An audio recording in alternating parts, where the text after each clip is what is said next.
En el segmento anterior hablamos de la Constitución, de las 7 artículos que ella contiene y sus 27 enmiendas. Hablamos también de los artículos uno por uno y ya habíamos hablado con anterioridad acerca del artículo 1 y el Congreso, la composición del Congreso.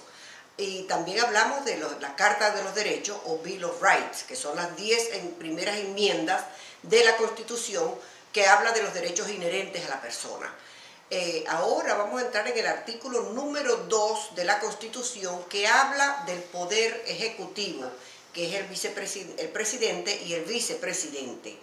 El presidente, que es jefe de Estado y jefe de gobierno, también comandante en jefe. Pero para esto tenemos también seguidamente nuestro invitado, que ya nos ha acompañado en 2 segmentos anteriores, el coronel Emerio Otero, que es bastante letrado en esta línea. Gracias, coronel, nuevamente. Muchas gracias, es un placer estar aquí. Háblanos un poco del Poder Ejecutivo. Bueno, el Poder Ejecutivo de las 3 ramas es posiblemente el más controlado, porque la Constitución y el establecimiento, la estructura del gobierno de los Estados Unidos se basa en el pueblo, no en una persona.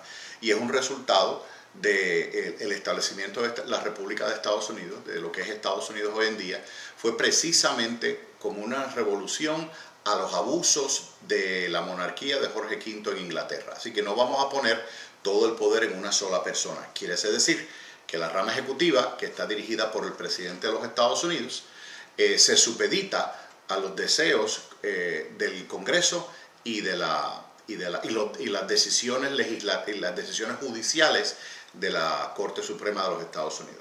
El presidente también tiene poderes o facultades legislativas y judiciales y tiene un personal, la rama ejecutiva, de 4 millones de personas, de las cuales 1 millón de personas es de militares activos. No sé en este momento cuánto, porque ha sido reducida, no sé cuál es el número, tal vez usted nos puede hablar un poquito más de eso, porque ha sido reducido el número de los militares.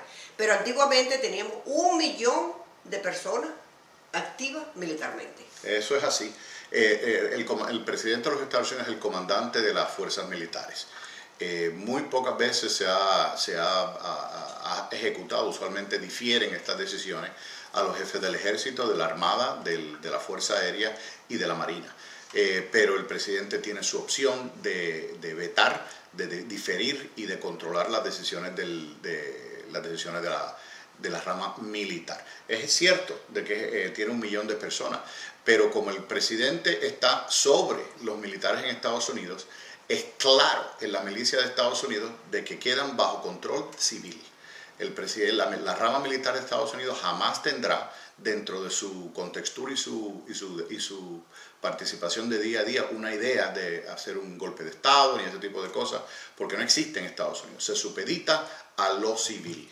El presidente puede vetar una legislación, si él no está de acuerdo, pero él no puede disolver el Congreso.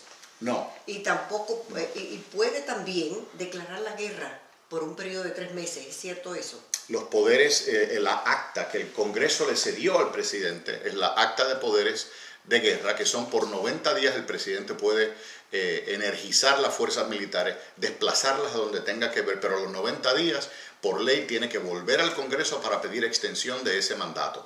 Así que el presidente no tiene el poder, ningún presidente tiene el poder de decir vamos a hacer esto en un periodo de tiempo largo sin tener la aprobación del Congreso de los Estados Unidos.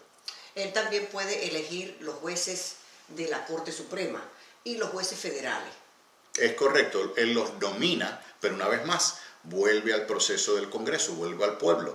El Congreso aprueba o no aprueba estas nominaciones presidenciales. Así que el presidente tiene que trabajar mano a mano con el Congreso sobre estos nombramientos judiciales y otros nombramientos también, como los que son parte de su gabinete, tienen que pasar a través de un sedazo del Congreso de los Estados Unidos. Eso es lo que se mantiene, así es como estas ramas se mantienen en jaque unas a otras. Sí, pero los jueces de la Corte Suprema no son electos por votación popular. Eso es directamente con el presidente y el Congreso. Así es, el presidente, los únicos jueces, el presidente es el que nomina a los jueces constitucionales, que son los 9 miembros de la Corte Suprema de los Estados Unidos. pero cuando él los nomina no es automático. Entra el poder del pueblo, va al Congreso de los Estados Unidos, el Senado de los Estados Unidos evalúa bajo el comité judicial dentro del Senado si da a lugar o no a lugar.